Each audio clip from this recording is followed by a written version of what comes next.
Cuba Información. No me digan más mentiroso, no me digan más, no me digan más. La extrema derecha cubanoamericana se agarra desesperadamente a la guerra psicológica para dinamitar el proceso de diálogo Cuba-Estados Unidos. El último ejemplo, la noticia falsa del canal Fox News, repetida por medios de todo el mundo, de que Cuba habría enviado tropas a la guerra en Siria. Tanto el gobierno cubano como el gobierno sirio han desmentido categóricamente la información. Incluso dos portavoces del gobierno de Estados Unidos, en sendas ruedas de prensa, afirmaban no tener reporte en absoluto que corrobore dicha noticia. Los titulares no tienen desperdicio. Leíamos en The Washington Times que un jefe militar cubano, según informes, visitaba Siria en apoyo del régimen de al-Assad. El portal argentino Infobae aseguraba que el régimen cubano envió al jefe de sus fuerzas armadas a Siria para apoyar a Rusia. El diario español ABC apuntaba a Cuba como aliado de Rusia y al-Assad en Siria.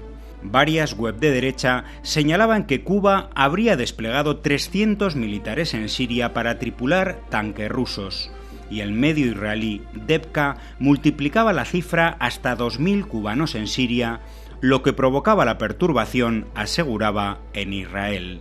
Incluso Deutsche Welle, la supuestamente rigurosa cadena pública alemana, daba credibilidad a la noticia. El análisis de fuentes de semejante invento informativo nos ilustra sobre los actores que habitualmente intervienen en estas campañas de guerra psicológica. Veamos. El Instituto de Estudios Cubanos y Cubanoamericanos, un centro vinculado a la ultraderecha de Miami y opuesto al actual diálogo Cuba-Estados Unidos, sostiene que hizo pública la información que recibió de un supuesto militar árabe anónimo.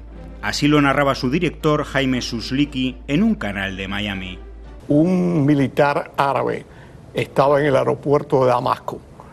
En el momento que llegaban dos aviones Ilyushin con un grupo de oficiales y personal militar cubano. El individuo parece que habló con alguno de los militares y le dijeron que ellos venían a ayudar y a manejar los tanques rusos que estaban en Siria. Las preguntas son evidentes.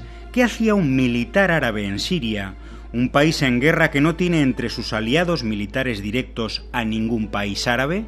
Y si esta persona quiso dar a conocer al mundo semejante bomba informativa, ¿no tenía a mano una cámara o un teléfono celular para grabarla o fotografiarla?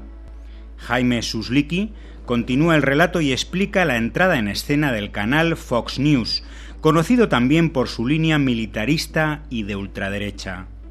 Hoy por la mañana, cuando llego a la oficina, la primera llamada que recibo es de Fox News. Entonces empiezo a hablar con la persona que me llamó, me dice, no, ya nosotros confirmamos con el Pentágono que lo que ustedes pusieron anoche es verdad. ¿De verdad el Departamento de Defensa de los Estados Unidos lo confirmó? En absoluto. Fox simplemente asegura que fue un alto funcionario de la inteligencia militar estadounidense, del que no menciona ni su nombre ni su cargo. Conclusión: un militar árabe sin nombre ni nacionalidad y un militar estadounidense también anónimo dicen que en Siria hay militares cubanos. Pero todo queda ahí, en que la cadena Fox consiga más audiencia con un bulo informativo y en que un centro de estudios de Miami obtenga su minuto de gloria televisiva. En absoluto. Jaime Suslicki explicaba las verdaderas intenciones de todo esto: provocar la presión del Partido Republicano en los órganos legislativos de Estados Unidos para conseguir que Obama rectifique su política de normalización de relaciones con Cuba. Bueno, esto quiere decir que Raúl Castro le está mandando un mensaje a la administración de los Estados Unidos que para Cuba es más importante la relación con Rusia, con Irán y con Siria que las negociaciones con los Estados Unidos y el comercio con los Estados Unidos. Va a haber mucha presión congresional, y posiblemente hayan hearings o audiencias en el Congreso. El Congreso y el Senado ha recibido esta información. Yo hablé con Ileana, o sea que hay gran interés por parte del Congreso de enfatizar lo que está pasando.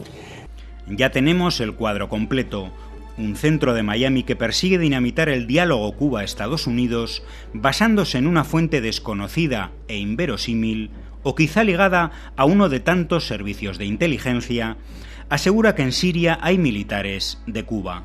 Un gran medio norteamericano, de su misma línea ideológica, difunde la noticia que adereza con una segunda fuente informativa, tan desconocida e inverosímil como la primera. Y decenas de medios internacionales la repiten, llegando a millones de personas en todo el mundo. Un esquema clásico de guerra psicológica en el marco de las actuales guerras de cuarta generación.